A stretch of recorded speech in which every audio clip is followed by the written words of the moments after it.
Baiklah, saya di sini akan menjelaskan penerapan sistem antrian pada fasilitas pelayanan pada loket pengambilan obat. Yang pertama yaitu pengertian puskesmas.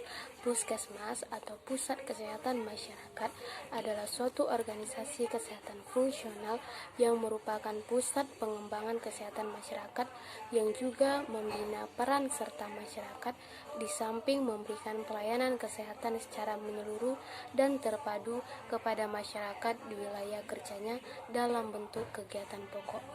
Puskesmas merupakan unit pelaksana teknis Dinas Kesehatan Kabupaten atau Kota yang bertanggung jawab menyelenggarakan pembangunan kesehatan di wilayah kerja.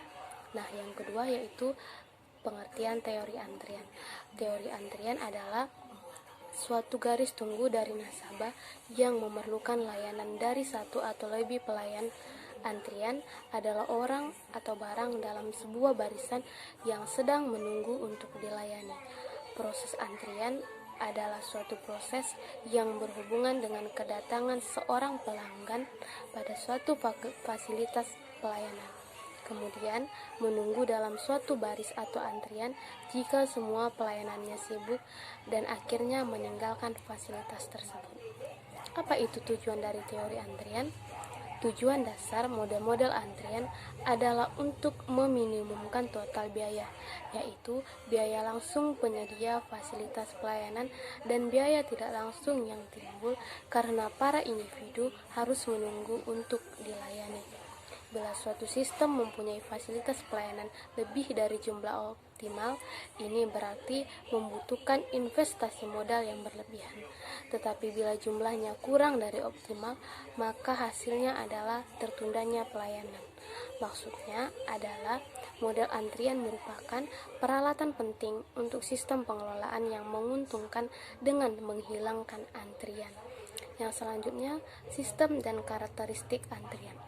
Sistem antrian adalah kedatangan pelanggan untuk mendapatkan pelayanan. Menunggu untuk dilayani jika fasilitas pelayanan masih sibuk, mendapatkan pelayanan dan kemudian meninggalkan sistem setelah dilayani. Ada 3 komponen dalam sistem antrian, yaitu yang pertama, kedatangan atau masukan sistem. Kedatangan memiliki karakteristik seperti ukuran populasi, perilaku, dan sebuah distribusi statistik. Yang kedua, disiplin antrian atau antrian itu sendiri. Karakteristik antrian mencakup apakah jumlah antrian terbatas atau tidak terbatas, panjangnya, dan materi atau orang-orang yang ada di dalamnya. Yang ketiga yaitu fasilitas pelayanan. Terdapat 3 komponen dalam sistem antrian: kedatangan, antrian, dan pelayanan. Assalamualaikum warahmatullahi wabarakatuh. Baiklah, di sini saya akan menyambung materi yang dijelaskan oleh teman saya yang sebelumnya. Pastikan kalian menyimaknya dengan cermat ya.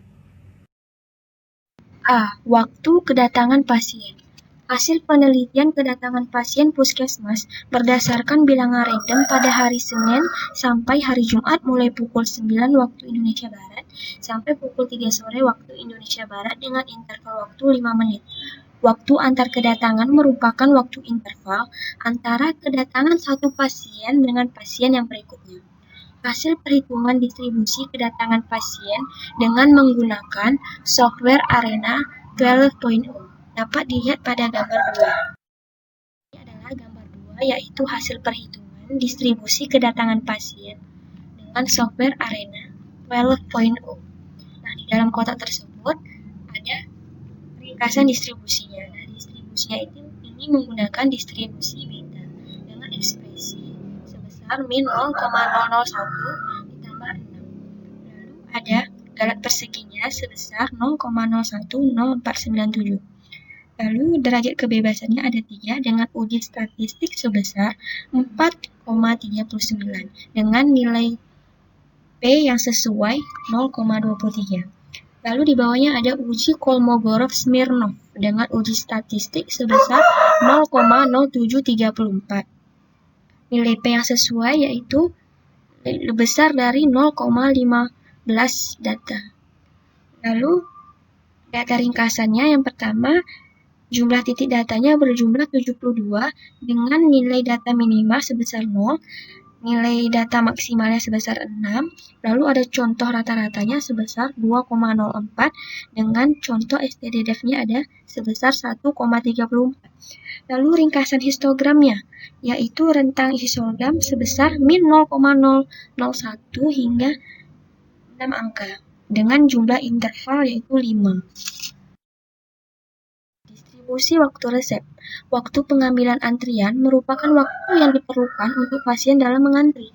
Hasil perhitungan distribusi kedatangan pasien dapat dilihat pada gambar 3. Nah, ini adalah gambar 3-nya, yaitu distribusi kedatangannya. Nah, di sini ringkasan distribusinya ada segitiga ekspresi menggunakan tria dengan galet persegi 0,008090 dengan uji statistik sebesar 4,5, lalu ada nilai P yang sesuai 0,36 dengan tes Kolmogorov-Smirnov, uji tes statistiknya sebesar 0,0919 dengan nilai P-nya yang sesuai lebih dari 0,15. Lalu ada data ringkasannya dengan jumlah titik data sebesar 72, lalu ada nilai data min-nya sebesar 3,8, lalu nilai data maksimalnya berjumlah 6, contoh nilai rata-ratanya 4,86, lalu ada contoh STDDF-nya sebesar 0,571. Lalu ringkasan histogramnya dengan rentang histogram sebesar 3,57 hingga 6 dengan jumlah interval sebesar 5. C. Distribusi waktu pelayanan. Waktu pelayanan merupakan waktu yang diperlukan oleh loket untuk melayani pasien.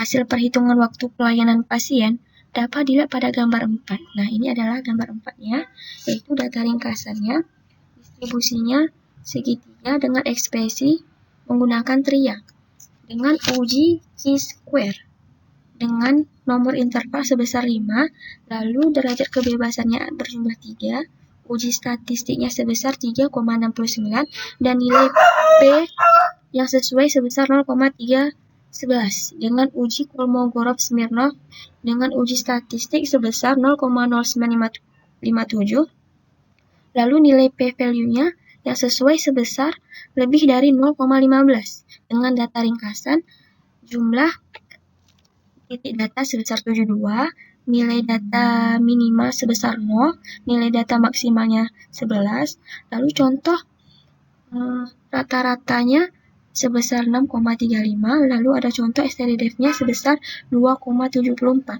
Lalu ringkasan histogramnya yaitu rentang histogramnya sebesar min 0,001 hingga 11, lalu dengan jumlah intervalnya sebesar 8. Lalu di sini ada simulasi rancangan sistem antrian. Ruang lingkup dalam simulasi sistem ini adalah data yang diambil waktu kedatangan dan waktu pelayanannya. Entitas yang akan diteliti adalah pasien dan tentunya juga loket. Yaitu sini berikut ada tabel 3-nya adalah analisis ICOM, yaitu kepanjangannya Input, Control, Output, dan Mechanism. Nah, kawan-kawan bisa lihat ini ada tabel 3-nya analisis ICOM-nya. Di sini yang pertama ada aktivitas. Di tabel pertama itu kawan-kawan bisa lihat aktivitasnya ada memarkirkan kendaraan. Yang kedua ada input. Nah, jika kita ingin mengambil resep obat ataupun ingin berobat ke puskesmas, tentunya kita memarkirkan dulu kendaraannya. Nah, inputnya itu kendaraan dan kontrolnya adalah ukuran tempat parkir untuk memarkirkan kendaraan. Lalu outputnya kendaraan dan mekanismenya adalah subtom yang membantu mencari parkiran yang kosong. Lalu yang kedua ada mempersiapkan resep. Nah, jika kita mempersiapkan resep, tentunya dibutuhkan loket untuk mengambil resep. Nah, lalu kontrolnya itu adalah jumlah loket yang tersedia di puskesmas maupun rumah sakit, dan outputnya resep obat. Lalu mekanismenya yaitu menyusun resep yang akan diisi oleh suster, perawat, maupun dokter. Lalu yang aktivitas ketiga ada melayani pasien dengan input identitas pasien. Nah, jika suatu puskesmas atau rumah sakit ingin melayani pasien, tentunya harus diketahui dulu identitas si pasien yang ingin berobat. Seperti keluhannya, nama, umur, seperti itu. Lalu kontrolnya jumlah pasien yang ingin ditangani, outputnya adalah obat, hasil dari pemeriksaan, lalu ada juga mekanismenya pengisian resep obat. Lalu aktivitas yang terakhir ada mengambil nomor urut pelayanan, dan tentunya ini diambil oleh si pasien yang ingin mengambil resep obat. Lalu kontrolnya atribut antrian, outputnya adalah pelayanan antriannya, dan mekanismenya antrian jika server sibuk. Lalu di sini ada activity cycle diagram. Nah, kawan-kawan bisa lihat di dalam kotak di dalam gambar 5 yaitu simulasi sistemnya. Nah, kotak yang pertama ini adalah melayani pasien. Melayani pasien ini berhubungan dengan idle. Nah, idle ini adalah panjang antrian yang dibutuhkan untuk melayani pasien. Nah, jika ramai orang yang mengantri, maka dibutuhkan lebih banyak loket atau ARD loket ini. Lalu di sebelahnya adalah pelayanan oleh puskesmas. Nah, delaynya ini biasa disebut juga waktu respon yang dilakukan oleh pihak puskesmas terhadap pasien yang ini tadi, yaitu ARD pasien. Atau delay ini bisa disebut juga adalah total waktu yang dihabiskan customer dalam sistem, meliputi waktu nunggu atau waiting time dan waktu pelayanannya atau service time.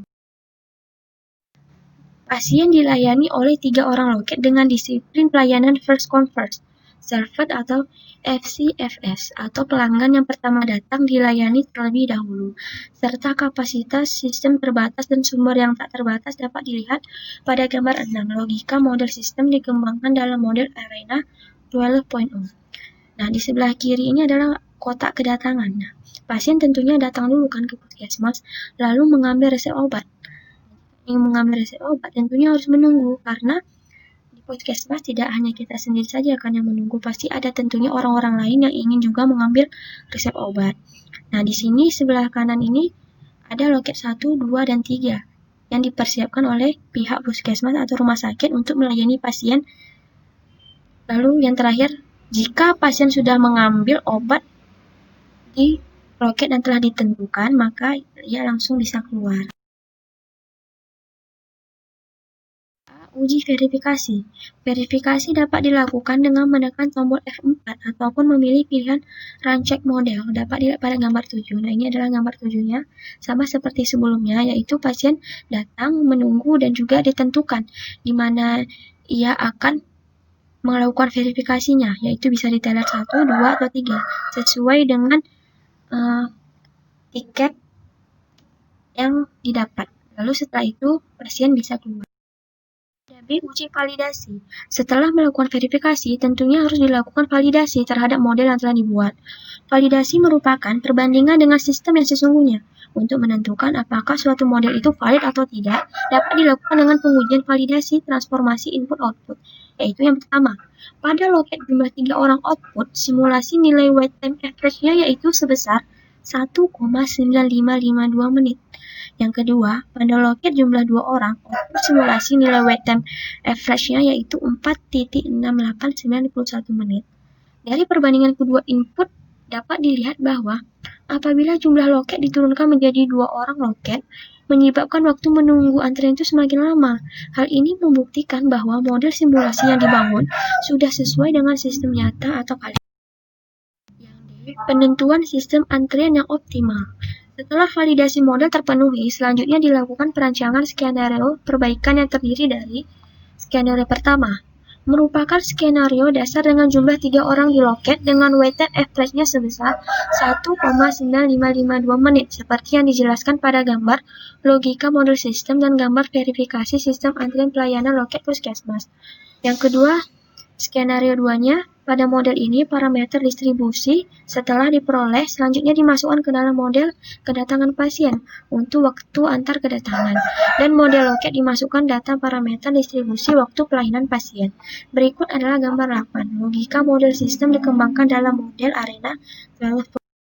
Nah, ini gambar 8-nya yaitu logika model sistemnya. Sama yang kayak sebelumnya, yaitu pasien datang untuk mengambil resep obat, lalu menunggu. Bisa itu jadi nanti mendapat di loket pertama, 2, 3, atau 4 sesuai dengan kartu atau karcis yang dia dapat. Lalu setelah resep diambil di loket yang telah ditentukan, si pasien bisa langsung. Verifikasi dapat dilakukan dengan menekan tombol F4 ataupun memilih pilihan rancak model dapat dilihat pada gambar 9. Nah, ini adalah gambar 9-nya, verifikasi sistem antrian pelayanan loket di puskesmas, seperti gambar-gambar yang sebelumnya. Skenario 3-nya. Pada model ini, parameter distribusi yang telah didapatkan dimasukkan ke dalam model kedatangan pasien untuk waktu antar kedatangan. Dan model loket dimasukkan data parameter distribusi waktu pelayanan pasien dilihat pada gambar 10. Logika model sistem dikembangkan dalam model Arena 12.0. Nah, ini ada gambar 10-nya, logika model sistemnya. Kedatangan pasien, pengambilan resep, menunggu, bisa itu di loket 1 atau 2, dan setelah resep diambil bisa langsung. Verifikasi ini apa sih fungsinya? Nah, fungsinya adalah untuk mengetahui apakah error pada model atau tidak. Hal ini bertujuan untuk memastikan apakah model simulasi sudah sesuai dengan konsep yang telah dibuat oleh pembuat model. Verifikasi dapat dilakukan dengan menekan tombol F4 ataupun memilih pilihan rancak model. Dapat dilihat pada gambar 11. Ini adalah gambar 11-nya, hasil verifikasi sistem antrian pelayanan loket puskesmas.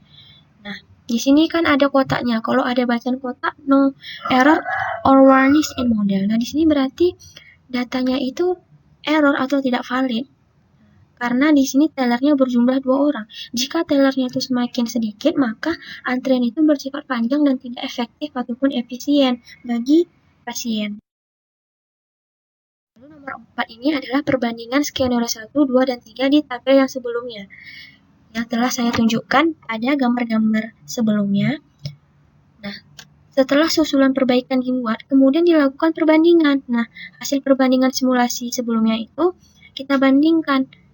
Nah, bisa kawan-kawan lihat pada tabel 4 ini. Yaitu di tabel pertama ada skenario 1, 2, 3. Nah, skenario 1 ini dengan jumlah loket 3, dengan wait time average-nya 1,9552 menit. Lalu skenario 2 dengan jumlah loket 4 dengan wait time-nya 0,8546 menit. Lalu ada skenario 3-nya dengan jumlah loket 4,6891 menit. Nah, dari kesimpulan tabel 4 ini bisa teman-teman lihat. Nah, dengan skenario 2 dengan jumlah loket 4, yaitu dengan wait time 0,8546,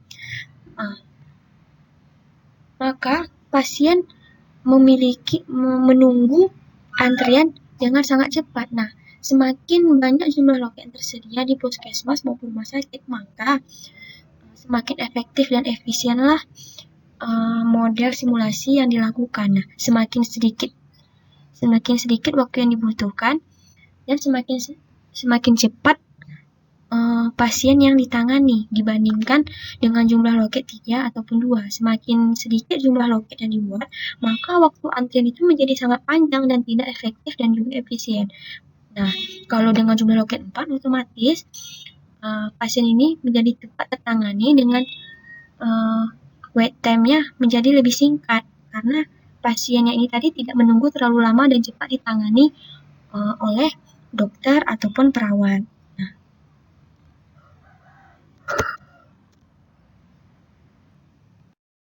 Baiklah, demikian pembahasan saya. Nah, selanjutnya akan dibahas oleh teman saya yang selanjutnya, yaitu Muharniza. Assalamualaikum warahmatullahi wabarakatuh. Perkenalkan, nama saya Muharniza. Baiklah, di sini saya akan melanjutkan sebuah penjelasan dari teman saya, yaitu tentang perbedaan skenario 1, skenario 2, dan skenario 3.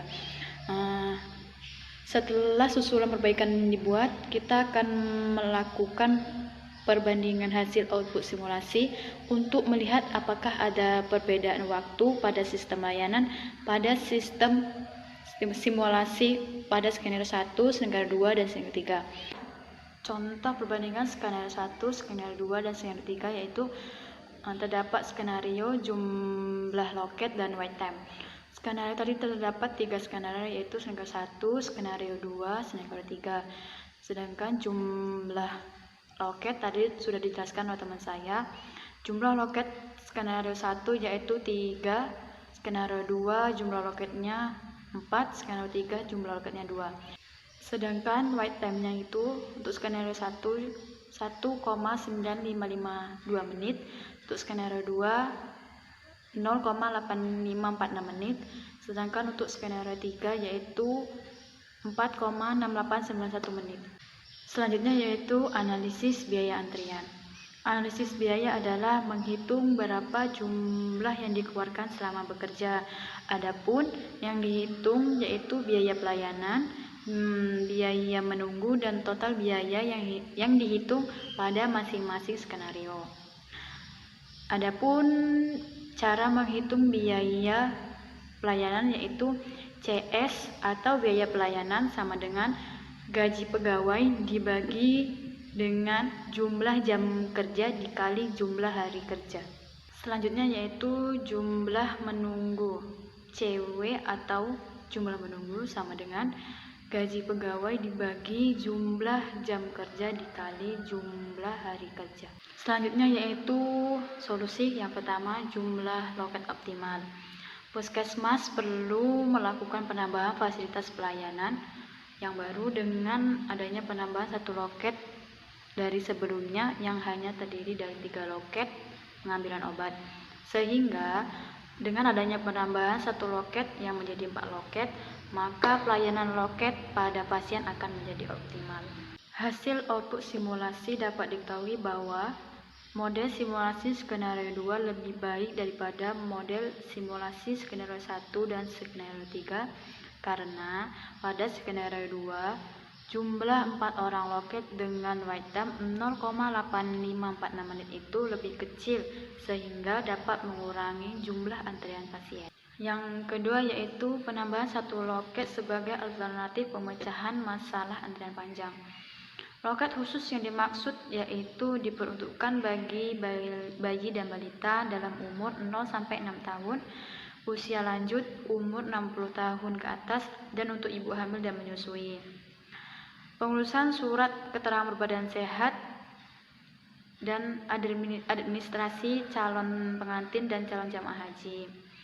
Untuk mengetahui apa perbedaan antara loket umum dan loket khusus yaitu kalau loket umum diidentifikasikan dengan menggunakan karcis yang berwarna kuning, sedangkan loket khusus tidak diperlukannya lagi pengambilan nomor antrian. Yang ketiga yaitu aplikasi antrian klinik hadir sebagai solusi antrian macet. Dengan adanya aplikasi antrian klinik yang terintegrasi, mampu membuat antrian lebih efisien. Melalui sistem admisi yang terintegrasi, pasien bisa mengambil nomor antrian dari rumah saja dengan menggunakan aplikasi, situs, atau telepon, dan bisa mengetahui kapan saja ia harus datang ke klinik. Pasien juga dapat mengakses informasi proses antriannya untuk memperoleh layanan yang dikehendaki dari kanal informasi yang telah tersedia. Melalui proses yang terintegrasi ini, pasien juga dapat mengetahui pada pukul berapa ia tiba di klinik dan menunggu langsung sebagai jarak aman. Hal seperti inilah yang membuat pasien tidak merasa tergesa-gesa untuk tiba di unit layanan. Ketergesaan itu muncul ketika pasien tidak memiliki akses yang jelas pada informasi keantriannya. Lebih dan kurang saya mohon maaf. Wabillahi taufiq wal hidayah. Wassalamualaikum warahmatullahi wabarakatuh.